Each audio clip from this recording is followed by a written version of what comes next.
Hi, welcome to Two Non-Doctors. I'm Liz Mealy. I'm Maria Shahada. I'm in Atlantic City. There's no reason to be here. Why are you gigging, obviously? Yeah, obviously. I'm just, I feel so bad. I'm just so shocked people are here. It's like, and like there's this, I've done this room a million times. It's 3 comics doing 20 minutes and you do a week at the casino, but it's a 1,000-seat theater.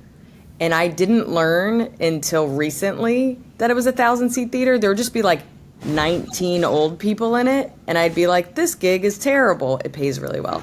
But I'm like, this gig is terrible. And then I found out it was 1,000 seats, and I was like, oh. And so really it was about 150 people, but because the theater is so big and they let them sit wherever they want, you know, they're like in the rafters, and you're No. just, oh my God. But it's actually been the whole front section. I don't know how many people that is, but that's been full and it's been pretty decent. So I guess this is like a pretty good week, like the week before Labor Day or whatever. But I didn't leave my hotel room. Nothing in Atlantic City for you? No, Sammy used to come. My brother used to come with me, and he would bring like his video game console, and we'd play video games. We would, one night we would both put in $10 and we would see how long we could make it last, and we would gamble, but we're both not like gamblers. We'd go to the boardwalk.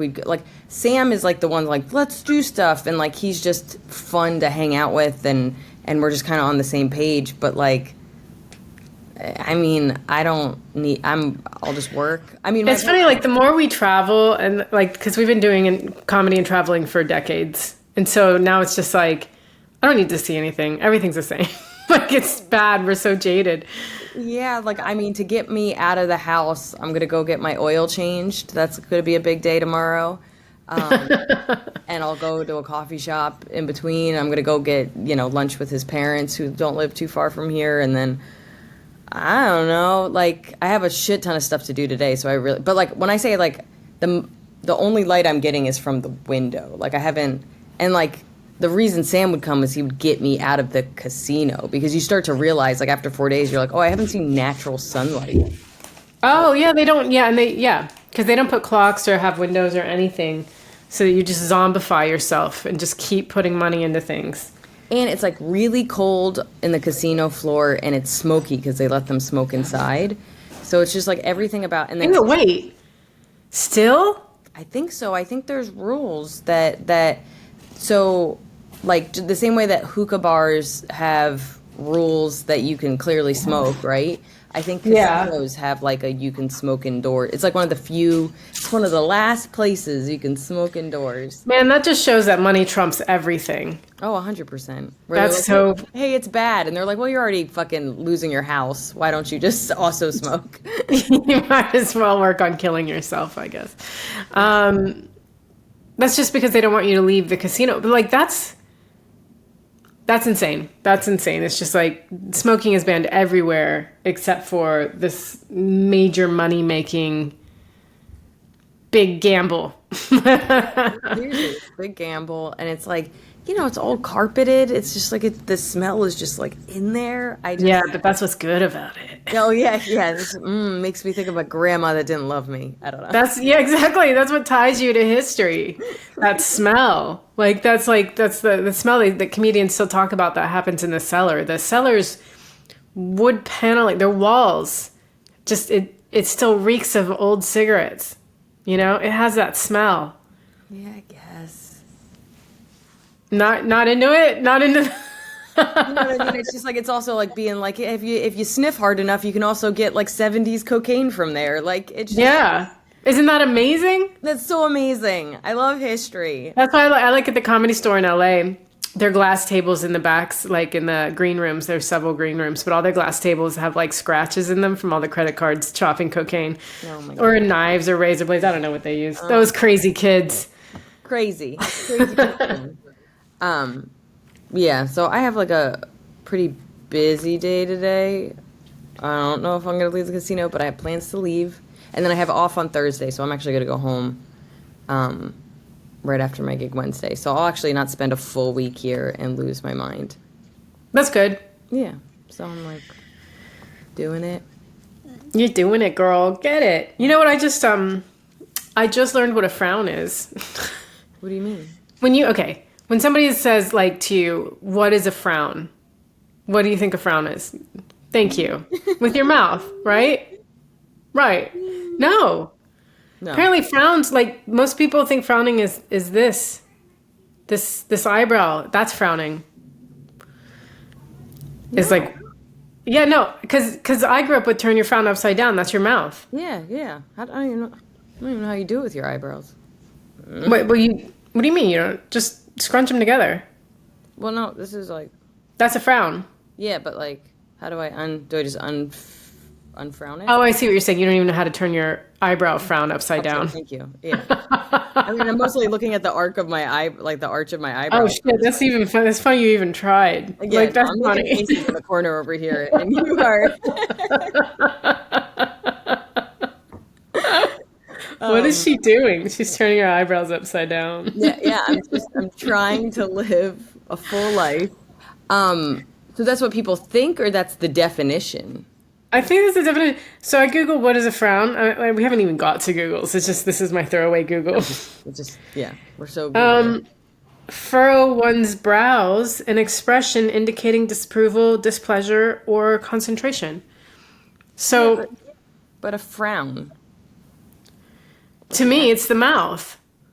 Yeah, but so it says in the definition of a frown is to furrow one's brows. Yeah, if you're frowning, it's in the eyebrows and not the mouth. I can't. This is too... I'm too old for this. What do you mean? That blew my mind. Also, like, I use the word frown in my new... I use the word frown in my new hour, and I always say one or two words wrong in general, and someone always points it out. And, like, you know, I'll be doing this hour for a year and nobody will say anything. And I do make up words sometimes. I don't know. Whatever comes out of my mouth comes out of my mouth.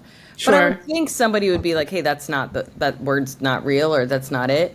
And then of course I'll put my special out and they'll be like, this dumb doesn't know words. And now I'm like, I hope most people think a frown is in your mouth. Yeah. Well, this is what I wonder. And like, I would like people to write in, because I feel like maybe it's an American thing that a frown is mouth-based, and a British thing that it's a furrowed brow. I would like to know what people's first mental image of a frown is. Is it the brow or the mouth? Is it because like English people barely have lips? Yeah, I think so. Just a straight line. Or they just don't smile, so it's not a real change to be frowning. Right, it's not, there's no difference. Mm-hmm. That's just their basic face. Yeah, and people are like, we can't tell when they're upset. I don't know why we're being shitty to English people. I don't know either. So that was fun. French that are the problem. No. Okay. Yeah, I'm not in Atlantic City. What would I do? I would probably... Have you ever done a casino gig? I have done a casino gig with Helen Hong years ago. I don't think it was good. It was like on the outskirts of Vegas. It wasn't even Vegas proper. It was like signs for Vegas, but right before that was the casino. Like they couldn't get the good property, so they were just like, we're close enough. Like maybe people that can't afford to be on the strip. Yeah, but of course you tell people, you're like, I'm playing Vegas. Oh, I'm Vegas this weekend. Yeah. It's Vegas. It's like sand something outside of Vegas. Was it one night? Was it several nights? I think it was one or two nights. I can't remember. Maybe it was just one night. And you guys split an hour? That was the weekend that, you know how I have in my joke where I'm like... I was just about to ask, the one where you didn't answer your parents. You didn't answer Yeah, and then my dad called me a million times, and then my mom called me, and then they called Helen. Yeah. And then Helen's like, your mom left a message, like don't fuck with me, mama bear message. Like, where is my daughter? like she kidnapped you somehow. Yeah. I mean, they weren't mad at Helen. They were just like worried. But it's just funny because like, I mean, I was well into my 20s at that point, like very much an adult. And it had been an hour, I swear to God. And they were just like, baby! Yeah. they have 4 like hitmen on the project. They're just like, we're going to find her. We'll kill the man that took her. 100%. No. Okay.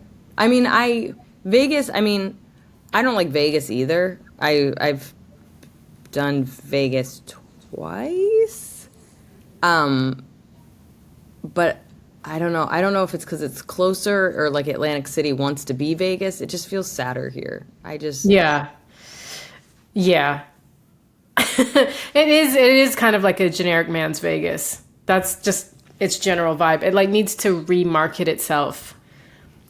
And I was reading that Mafia book months ago, and it was because the Mafia was very much into gambling in casinos and stuff, and it talked about like the whole ploy of like opening up Atlantic City and trying to mimic Vegas and like everything that they did to, like, at one point this was nice.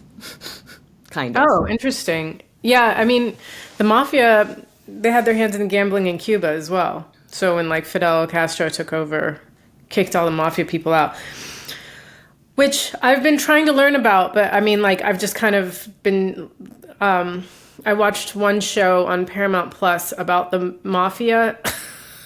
This is my research. Or the Italian Mafia? The what Mafia or the Italian Mafia?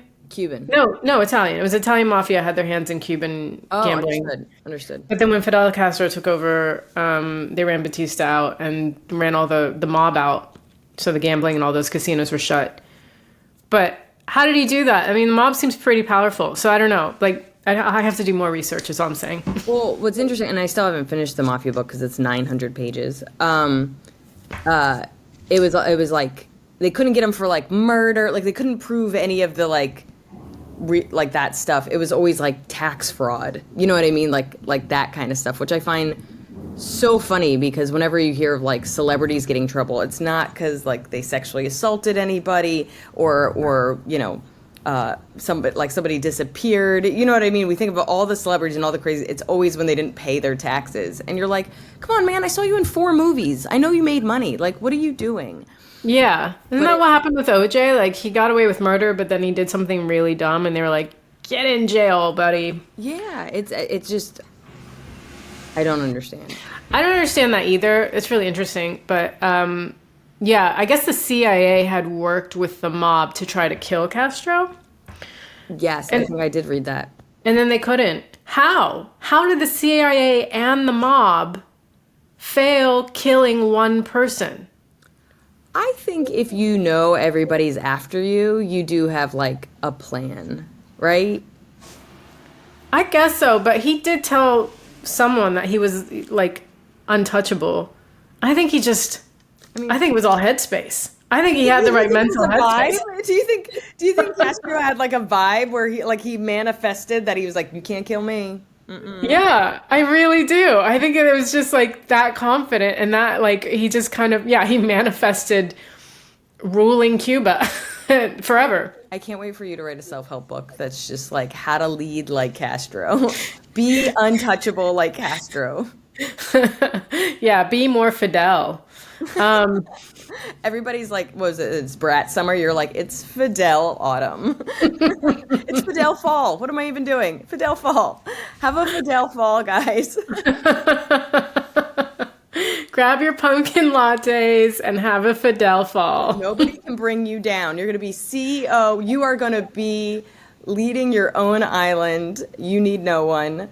Oh my God. I think we could do I think we could sell some books. I think so.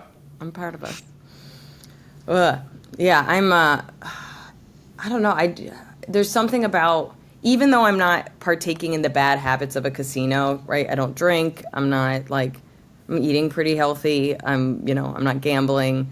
I feel like I'm doing my own bad habits, right? Like I stayed up until 2 watching TV.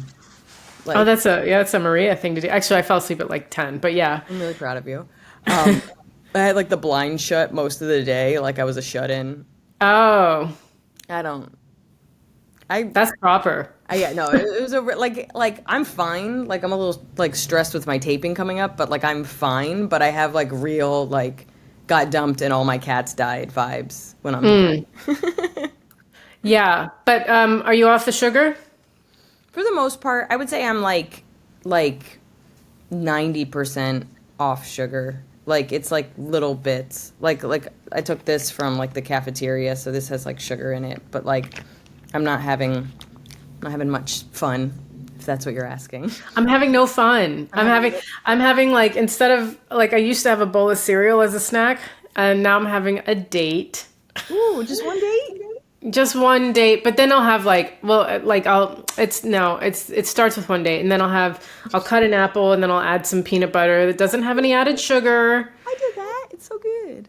Yeah, it is really good, but you're probably not supposed to have a cup of peanut butter, but I just can't, like, compared to how I was eating before, when I do have an apple and I'm just like, it's all peanut butter on this apple, I'm just kind of like, it's better than what I was eating before. I'm not gonna judge it. Yeah, and I'll have pecans and pumpkin seeds, and that'll do me. My friend Marion was like, she was like, have some peppermint tea. That's what I do to kill cravings of sugar, and I don't think so. I mean, it is good for you. Like, it's really good for your like digestion and stuff. Like, if you're ever like gassy, it's supposed to be something that cures it all. But like, that's not gonna kill my cravings. No. Honestly, I am somebody that can have like pretty dark chocolate, because like dark chocolate like kind of helps, but it doesn't, like, you can't overeat dark chocolate. Like, if you've ever tried to overeat dark chocolate, you're like, this isn't what I want. So like, I'm sure I've told it on here, but my favorite story was like maybe 2 years ago. My buddy Shafi stopped by. I was like home most of the night before I was going to go out and do spots on my birthday. And he came over and he brought me like a bunch of like different chocolate, like dark chocolate. But one of them was 100% dark chocolate. No, it's not even good. That's not good. And I was like, I didn't even know you could do that. And he's like, try it. And I tried it. And I'm not even joking, like a little kid, I just let it like fall out of my mouth and I handed it back to him. I was like, this is dirt, Shafi. I was like, this is the worst thing I have ever had. He absolutely deserves to have had that post-mouth chocolate back in his hand. I was like, it's my birthday. Was he tricking you, or was he genuinely thinking you would like it? He's a health nut. I don't think he knows what real chocolate tastes like. That's just like taking a bite out of a rock or something. Like, it tastes like dirt, like legit dirt. To the point where like you want to know the first person that made like chocolate, because you're like, who had cocoa and was like, this is going to be the thing. Like, this is who saw the potential. Yeah, who's like, oh, you just need to add some milk and some sugar and we're going to blow people's minds. Like, I guess maybe with jokes I have that ability, but everything else in my life, I'm like, there's no way that I would learn how to make bread or anything delicious. Maybe the guy who had the cocoa had a truck, and the guy who had the sugar cane had another truck. Mm-hmm. And the cocoa guy he was like, I got stuff for the bricks to build a house. And then the two trucks collide, and it was a delicious mistake. Yeah, and then just like licking the pavement. Which feels like a euphemism now that I said it. Yeah, I don't know. I'm doing pretty good, and I'm trying to be nice to myself. Like, I'm also trying to cut out caffeine, and I had a coffee Sunday. I drove so much. Like, I drove to Boston. Then after my Boston show, I drove to Rhode Island to stay with a friend. Then we were up for a couple of hours hanging out with my friend. Then we got up early and went to breakfast. And then I had to drive to New York, drop off Evan, and then keep driving and drive to Atlantic City. And I was like, I ain't gonna make it. So I had like a sugary coffee Sunday. But like, I don't know. I'm trying to, like, there has to be some kind of leeway. But like, I'm pretty much off gluten. I'm having limited coffee, and I'm having limited sugar, and I don't know. I keep, like, Evan is the problem. Like, truly, he'll be like, dessert, and I'll be like, maybe. And then he'll be like, can we get this? And I was like, if you want to get that, you can get that. He's like, but you're not going to get that? I was like, I don't know if I want to get that. He was just like, no, that's so hard to like turn down. And I want ice cream. Like, I want obviously, like, and that's the reason I'm 8 pounds heavier, is because it's like, yeah, of course I want to eat ice cream every night, but it's like, I can't eat ice cream every night. I'm dying. Yeah. I'm dying. And we'll share a dessert. Like, we'll go out to eat, and he'll be like, you want to get dessert? Sometimes, I mean, in the beginning of our relationship, it was really bad. We'd get 2 desserts, and then we'd split 2 desserts, and that's where most of the weight gain came from. But then now it's like, we'll split a dessert. But what'll happen is sometimes at, like, a nice restaurant, you go to split a dessert, and it's, like, just, like, a little dollop of ice cream, and then, like, a little cracker or whatever. And, like, I can be fine with that. Like, I'll have it, and I'll be like, I had something sweet, I'm fine. He's like, second dessert? And I'm like, no second dessert. That's insane. No second dessert. No second dessert. Cannot have second dessert. Oh my God. Yeah. I'm lucky, like, Johnny hates going out to eat, so I don't have that issue as much. The only issue I have is the, like, late night pizzas. Yeah. And it is, like, it's, like, one of the worst things for you is to eat late at night. Like... Although then I read that was a myth. It's just usually when you're eating late at night, you're not eating something healthy, and that's what's bad for you. It's not the time of night. It's that you're usually... No, it's digestion. I think there are things that are harder for your body to digest. I'm assuming eating an apple and then going to bed is a lot easier for your body than eating a pizza and then going to bed. But they do say you should have a couple of hours before bed where you don't eat, because your body needs to... It affects everything from sleep to digestion to whatever. I don't know if that's fully... Who told you it was a myth? I read somewhere, you know all the Googling I do. So someone along the way who was a doctor said that's a myth, and it's usually just because of the what you eat at that time of night or when it's late. I've heard all kind, like, we've been doing this podcast for years. We've had, like, advice that has run the gamut.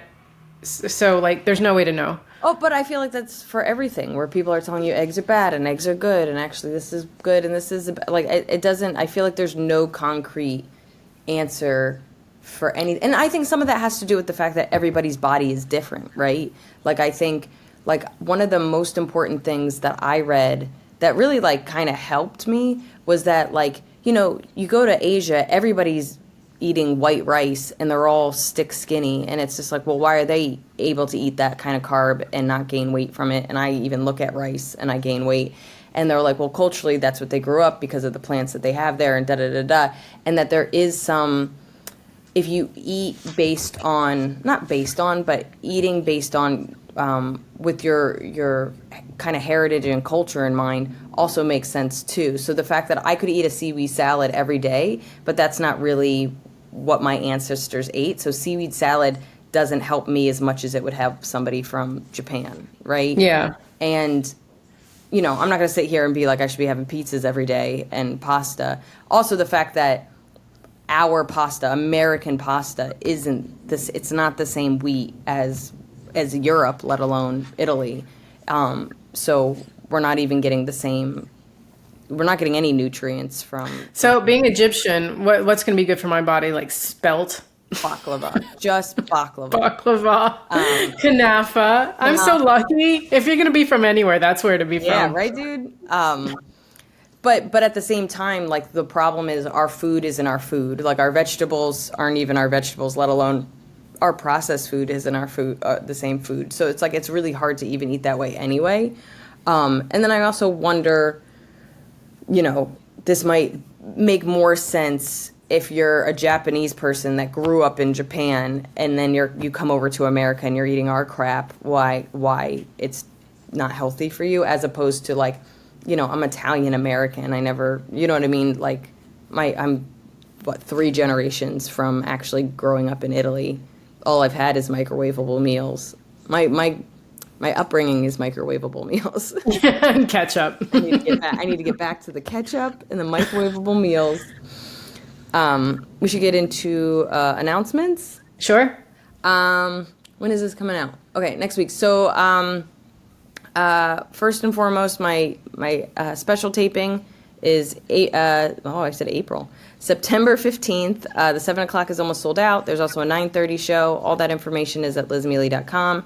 And then the week that this comes out, I will be in Nashville for 1 night and Atlanta for 3 nights. And then I have a bunch of other tour dates, including, like, Detroit and Chicago and other places. And then me and Maria are together. We'll be in Batavia, Illinois, and Baltimore, Maryland in December. And you can just go to lizmealy.com for all that info. Yeah, I'm excited for that. Me too. And then I'll be in London, and I will be at Angel at some point, but like, just random places. And then September 19th through the 22nd, I'll be in Dublin. So I've listed it on my website, mariashahada.com. Follow us at 2 Non-Doctors on Instagram. It's at #2 non-DRS. On Twitter and YouTube, it's at #2 non-full-word doctors. And same with our Gmail. Write to us. Let us know about frowns. Yeah. Sweet. We have a couple of Googles. Yeah. So we're doing a guest Google from Warren. Yeah. So we have a Patreon Google. And so this one I went on a rabbit hole with. So if you have a better overview of it, Okay. What was the actual Google? I'll ask it and then you tell me. Okay. And then, right. So what are the green solutions to medical waste? Which is like, I would assume they're the same solutions to all waste. I mean, I get that there's like needles and stuff, but I'm just like, oh. As soon as he asked it, I was like, oh, what is different? I looked at the overview and it was like, it feels like it's what they already do. Yeah, Which is like, that's what I got too. It was like, oh, go ahead. Yeah, it was like separate your sharps and your chemotherapy waste and your pharmaceutical waste. And I was like, I mean, unless this is a real messed up hospital, are they not doing that? Yeah. What if they're not? What if they're like Johnny had some people over a few weeks ago, and then some of them got very drunk, and so she had vomited.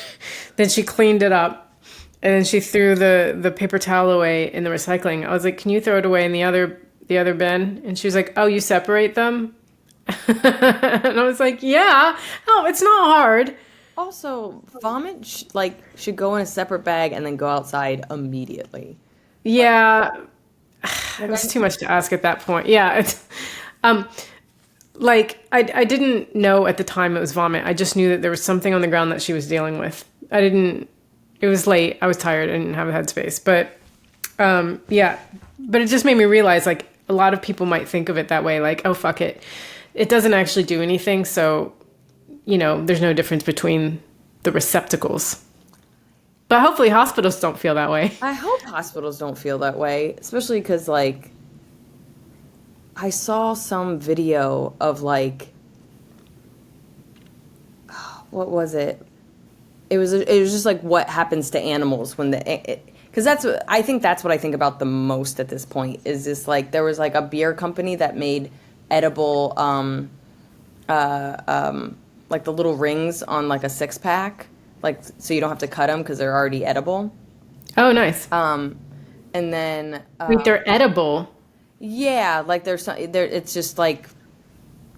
You know what I mean? Like, they... Not only do they decompose, but, like, if you ate them, it would be fine. Who? Humans? Anybody. Turtles. So ducks or humans eating this plastic ring, But it's totally not plastic, fine. It's something edible. I don't know. Does it taste like a Fruit Loop? What is it? I don't know. I watch random shit on the internet and I'm like, that's cool. And then it's just like half in my brain and then I forget it. I think I meant to say Fruit Roll Up, not Fruit Loop, but yeah. No, I actually really like the idea that it was a Fruit Loop. Yeah, because there's people that make like edible spoons, right? Like, not only can you eat them, but they're supposed to be biodegradable or whatever. I don't know. I was just like, I looked up. It's actually a great way to diet, right? Like, you have one portion, you eat it, then you eat your fork, and then you're like, well, I can't eat anymore because I don't actually have the tool. My strongest memory is, I forget where this restaurant was, but there was a restaurant where it was a soup bowl and the bowl was made out of bread. Blew my dad's goddamn mind. He like just loved it so much. It was his favorite. Was that Panera? Panera did that. Yeah, but this was before. This was like, Okay. 80s, early 90s.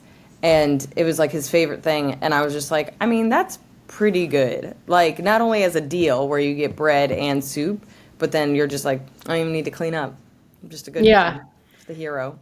But yeah, most of the overview, I felt like it didn't really answer the question. And then it started going into New York City. Like, it basically, I understand now why Warren was just like, hey, what did you find? Because the internet was like, not our problem. They're like, It's funny because I was getting like the word bins in mine, and I was like, oh, I wonder how different Liz's is going to be because I've obviously come up with UK stuff. oh, that's really interesting. It just mostly said like you separate it, but it didn't say anything about like where it goes and how it breaks down, like syringes that are edible. I don't know. Like I was just looking for something that seemed like innovative and different. But I mean, this question in general just made me realize that like I don't know where that stuff is going. You can't reuse it. Nobody's like, reusing and cleaning, I don't think. There's so much plastic involved. Yeah, I have no idea. And I felt gaslit by Google because it was like, you're fine, don't think about it. You're not That's not for you to worry about. Yep, you're gonna die soon. Don't worry. AI is just like, you're pretty. And you're like, thanks. And you just forget about it. Oh my god, oh my god, AI. Nice flirting. But like the big thing is like, there's pathogens and issues and stuff like that. Like the internet was super unhelpful. It's been a while since we hit a Google where there was like, you know what I mean? Even AI tries to like make something, but yeah. Okay, so I found one called MedPro Disposal, one website. Understanding the environmental impact of medical waste. So this first step is to understand it, which we don't. And then there was a section called Innovative Technologies for Waste Treatment. Advancements in technology have led to the development of innovative solutions for medical waste treatment.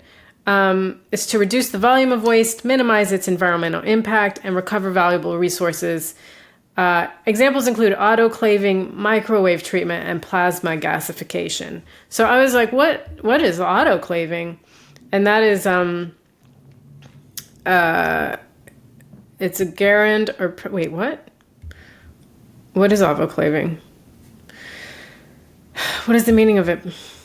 A highly effective method of sterilizing and disinfecting objects through the use of heat in the form of steam, plus pressure and time. Sounds like how to come up with material. Yeah. Pressure and time. And then you make an hour. Yeah, exactly. The pressure of Edinburgh and a little time. And then the plasma gasification is a thermal process that uses plasma to break down organic matter into a combustible gas called syngas. Syngas? Yeah. The process takes place in an oxygen-starved environment at extremely high temperatures ranging from 2,000 to 30,000 degrees Celsius. A plasma torch powered by an electric arc ionizes gas and catalyzes the organic matter into syngas, which is primarily made up of hydrogen and carbon monoxide. Slag is a byproduct of the process. Slag is a British word for slut. And, Dude, nothing makes me feel dumber than, like, a definition we don't understand and then defining the definition and not understanding that and being like, oh, cool. Not a clue. Not a clue. No. I'm just like, I read these things and I'm just grateful someone out there knows what's going on. I mean, I feel that way about everything where it's just like, I just told you I don't know how chocolate was invented, and we're talking about how to like clean medical waste that could like have a true impact on like a community. They literally turn it into a vapor. They make it disappear. It's magic. Do they make it disappear, or does everybody have asthma because they're starting to like microwave stuff? We have to look up syngas, and that is just one step too far. All right, you want to do our regular Googles? Sure. Thank you so much for asking. I mean, I learned nothing. I'm actually more confused and I feel bad about myself now, but thank you, Warren. Thank you, Warren. Okay, mine is based on being in this casino. So when you're considered staff, the week that you're performing here, so you can eat with the staff. And I think it's 24 hours, this kind of cafeteria. It's usually decent, I'll be honest, like pretty decent. But I ate the other night and it was terrible. Like it was genuinely really bad. And I just ate hot dogs because there was like nothing I could eat. And then this morning, and I think I usually don't have breakfast both in hotels and when I'm here because I sleep in. But, I got up early and I had breakfast and it's like, I know it's powdered eggs. It's powdered eggs. Like, it just, I don't know. I was just like, I wanted to like, one, know what powdered eggs were exactly because I do think it affects my stomach. But then Sure. also like why do I know it's powdered eggs? Like just from looking at it. So it said powdered eggs are dehydrated eggs that have been turned into a yellow powder. They are made by cracking eggs, separating the yolk and the white, beating them together, and then atomizing them into fine droplets using a spray nozzle. What? Hold on. Stop. Doesn't even make sense. Why are you separating the two and then beating them together? I don't know. And then there's a nozzle that's involved in making it powder? Yeah, I don't understand. But it says the process is similar to how powdered milk is made. Powdered eggs have a similar consistency to powdered milk and can be reconstructed with water by cooking and baking. If anybody ever loves us enough to give us a TV show, this should be the show. Us going to these factories and like seeing the process and understanding. And being like, what? Why are you spraying eggs, bro? Like, what? And so the benefits or the advantages is it has a longer shelf life. Powdered eggs can last for several months to a year without refrigeration, with fresh eggs lasting only a few weeks with refrigeration. And then they're lightweight and compact. Powdered eggs are ideal for camping and emergencies. And then nutritional benefits. Powdered eggs provide the same nutritional benefits as whatever eggs. And then I went into like truly like deep internet of just people being like, this is who does powdered eggs. This is how you know, da da da da. Because I remember when I really wasn't, like when I was kind of really sick and I was doing military tours, dude, nothing in a military cafeteria is real food at all. And I would always, even when I tried to eat healthy, I would always get sick. And so I just found myself just like eating nuts, like just getting a bag of nuts at the commissary and just eating that. I feel somewhat healthier. I know powdered milk upsets my stomach. So like if I go to get bubble tea, I always ask, do you use like regular milk or do you use powdered milk? Because powdered milk always upsets my stomach. So I don't feel like I ate it, but I don't feel too upset, but I don't feel good. But it said real eggs tend to be creamier and silkier and powdered tend to be spongier and chewier in texture, but also just visually they're like more uniform. Like they just kind of look like weird chunky bricks almost. I feel like they just... You're making me hungry. Yeah, I'm sure. But like you can just, I don't know, you can just tell. Like you look at them and you're like, that ain't it. Like, Yeah. And then I ate I it like the use of that ain't it. We're incorporating it. every day. Every day it's a part of my personality. It makes me laugh so much. But it's just like, it doesn't taste good. It doesn't look good. My stomach doesn't like it. Like, it's just like a bummer because it's like, yeah, it might have the same nutritional benefits, but by fucking spray nozzling them or whatever the fuck they're doing. Yeah. But the important part is that the hotel saves money. Yeah, of course. Like, and that's the thing is like... We fed you, you fuck. Yeah. So somebody said, I remember this years ago, somebody was like, hey, if you are at a buffet where they have, where you can make your own omelet, do that because the regular eggs are probably powdered, like the one in the that everybody's having. And so I always kind of did that. But, most of the hotels I'm staying at, if I do get them, it's like, that cheap, shitty breakfast where it's powdered eggs. And a part of me is always like, well, I want protein. And I think going forward, they have hard-boiled eggs, which I like soft-boiled eggs. But, like, at least I know that's an egg. Like, I guess in my search, I thought it was going to be something not real. So it does make me feel slightly better that it once was an egg. But first, I don't know, both powdered milk and powdered eggs. My stomach is unhappy about it. Do you think "Why Are You Spraying Eggs" is the name of this episode? I do. I do. Thank you so much. What did you Google? Can you learn gymnastics as an adult? Oh, I could answer that. You don't need Google, girl. You got this. Girl, I don't know. I mean, I meant like physically, am I capable of doing what's needed to be a gymnast? Look, no one was going to say no. All these ads come out. They're like, you got this. You're never too You got old. this, girl. You do you. Fucking flip it. But yeah, so everybody's selling like gymnastics courses. There's lots of gymnastics courses for adults. They say, you know, you got to ease into it. It's not easy. And the reason why kids are better at it than adults is because kids have time to devote to the art of gymnastics when adults don't. I don't buy that because one, kids are on the schedule of their parents. They've got as much time as their parents.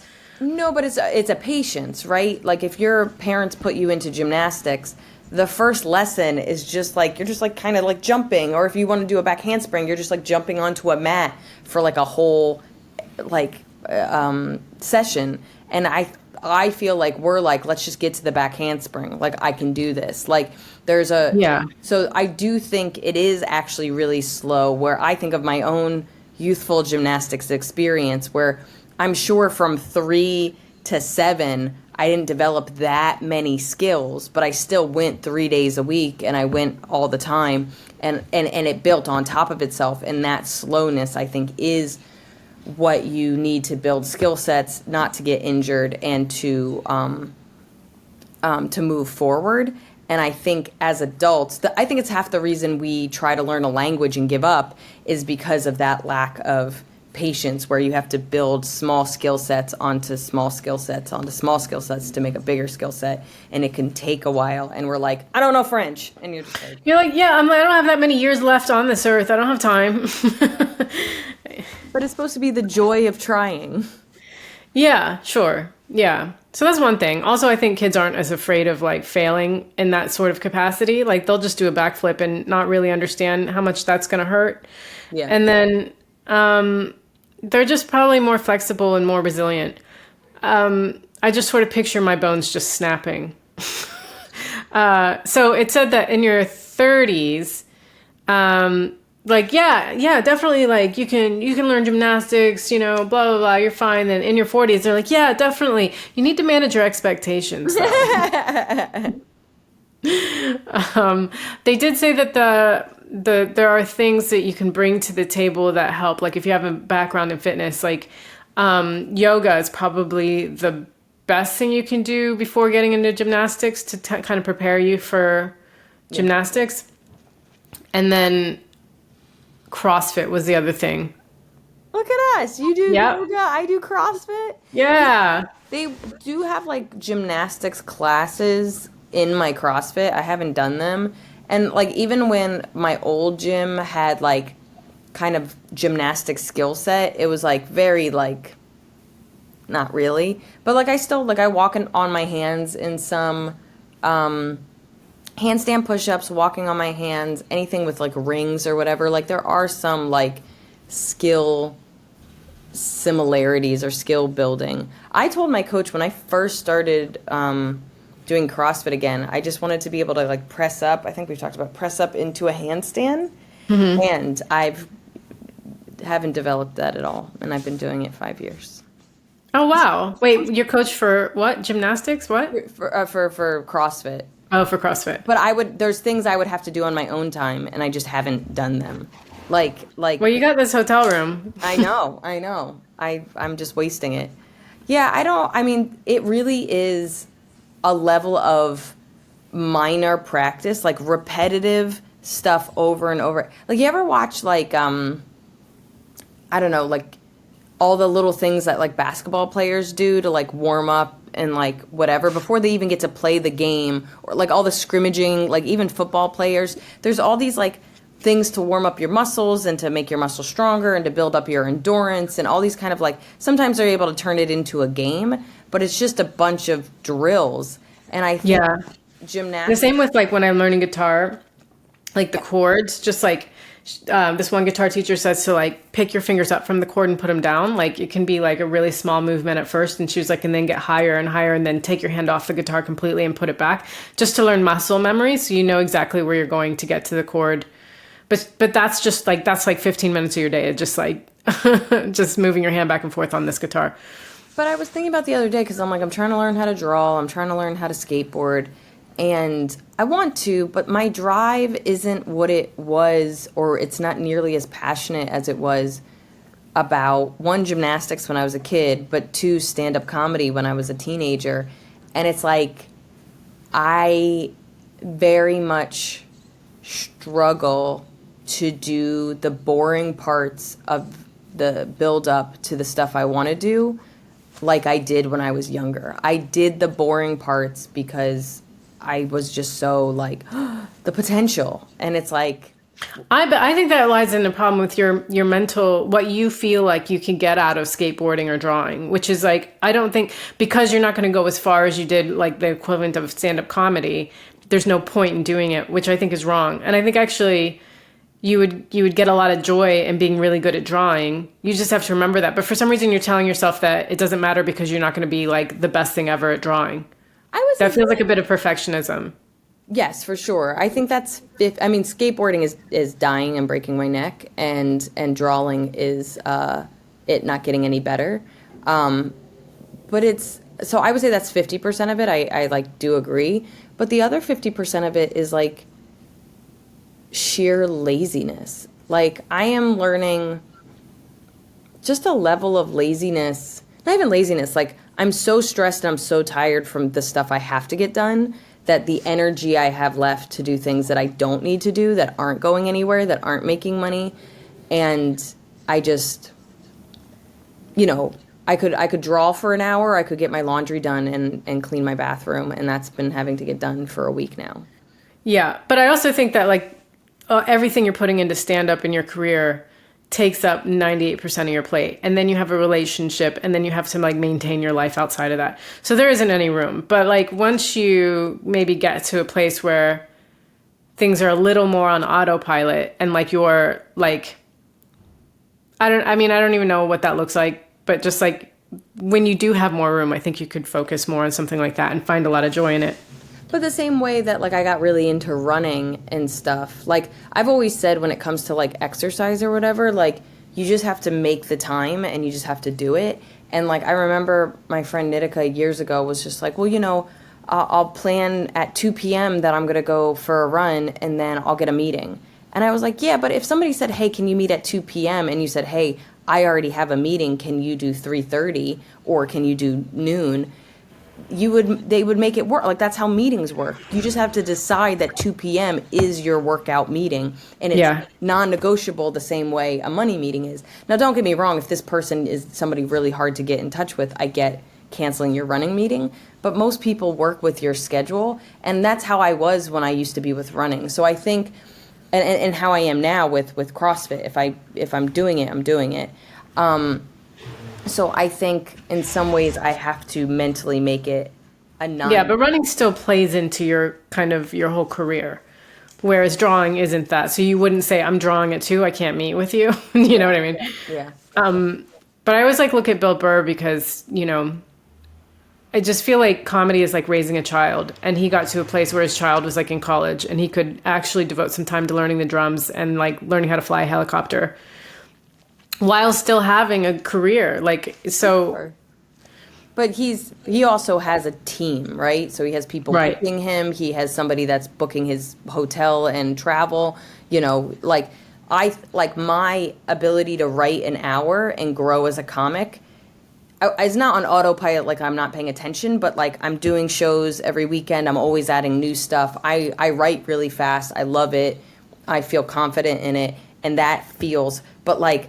I'm self-producing a special again, and it's draining everything out of my mental space. I spent most of yesterday booking hotels and flights.